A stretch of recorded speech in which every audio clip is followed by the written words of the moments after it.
ಈ ಹೆಡ್ಲೈನ್ಸ್ನ ಪ್ರಾಯೋಜಕರು NBC bearings ದೀರ್ಘಾವಧಿ ಸ್ಪರ್ಧೆಗಾಗಿ ಸುದೀರ್ಘವಾಗಿ.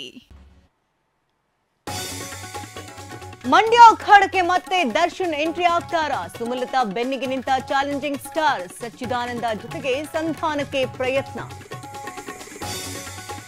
ಬೆಂಗಳೂರಿನಲ್ಲಿ ನೀರಿಗಾಗಿ ಜನರ ಪರದಾಟ, ಹೈರಾಣಾದ ಆರ್ಆರ್ ನಗರ ಬಿಡಿಎ ಅಪಾರ್ಟ್ಮೆಂಟ್ ನಿವಾಸಿಗಳು. ಬಿಡಿಎ ಜಲಮಂಡಳಿ ವಿರುದ್ಧ ಜನಾಕ್ರೋಶ. ರಾಜ್ಯಸಭೆಯಲ್ಲಿ ಅಡ್ಡ ಮತದಾನ ಮಾಡೋದಕ್ಕೆ ತಾಕತ್ ಬೇಕು. ಅಡ್ಡ ಮತದಾನ ಆದರೆ ಶಾಸಕತ್ವ ರದ್ದಾಗುತ್ತೆ. ವಿಜಯಪುರದಲ್ಲಿ ಎಂಬಿ ಪಾಟೀಲ್ ಹೇಳಿಕೆ. ಟಿವಿ9 ವಾಟ್ ಇಂಡಿಯಾ ಥಿಂಕ್ಸ್ ಟುಡೇ ಜಾಗತಿಕ ಶೃಂಗಸಭೆ ಇಂದಿನಿಂದ ಆರಂಭ. ವಿವಿಧ ಕ್ಷೇತ್ರಗಳ ಗಣ್ಯರು ಭಾಗಿ. ನಾಳೆ ಪ್ರಧಾನಿ ಮೋದಿ ಮಾತುಕತೆ.